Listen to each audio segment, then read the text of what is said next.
80 वर्षांचा माणूस जिद्दीनं लढतो याचा आदर्श वाटायला हवा असं सुप्रिया सुळे यांनी म्हटलं आहे। लोकशाहीमध्ये प्रत्येकाला मन मोकळं करण्याचा अधिकार आहे असं सुप्रिया सुळे म्हणाले। शरद पवार यांची राजकीय कारकीर्द खूप मोठी आहे। अजितदादांनी शरद पवारांवर केलेल्या टीकेवर सुप्रिया सुळे यांनी असं प्रत्युत्तर दिलं। काही वयाच्या नंतर थांबायचं असतं।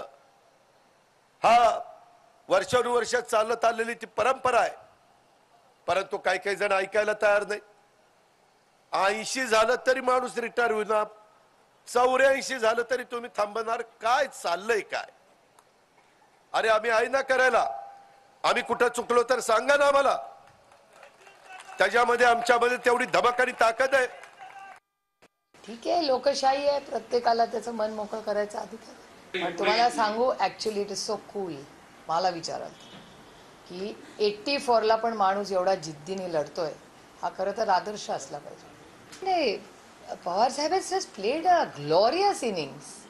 त्यांचा करिअर ग्राफ बघा ना, त्याला मी कोण आहे? मी तर खूपच लहान आहे त्यांचा ग्लोरियस करिअर बद्दल बोलायला।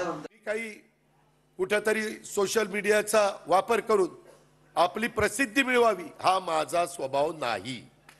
मी आपल्याला स्पष्ट सांगतो, काही जण प्रसिद्धी मिळवण्याच्या करता असं सेल्फी घेतात, मग खड्डा दाखवतात, मग खड्ड्यात बघतात।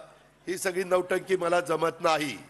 अजितदादा आज म्हटले की मी काही सेल्फी काढण्यासाठी काम करत नाही किंवा खड्डे बघून फोटो काढत नाही। मी 16-18 तास काम करणारा माणूस आहे। मी करते, मी थोडासा जास्त पारदर्शकपणे करते, कारण माझं सगळं आयुष्य हे सोशल मीडियावर असतं, कारण का मी पब्लिक लाईफमध्ये। त्याच्यामुळे 16 तास काम हे आम्ही सगळेच करतो, मी करते। आणि रेकॉर्डवर माझं तर सगळंच असतं, तुम्हाला माहिती आहे।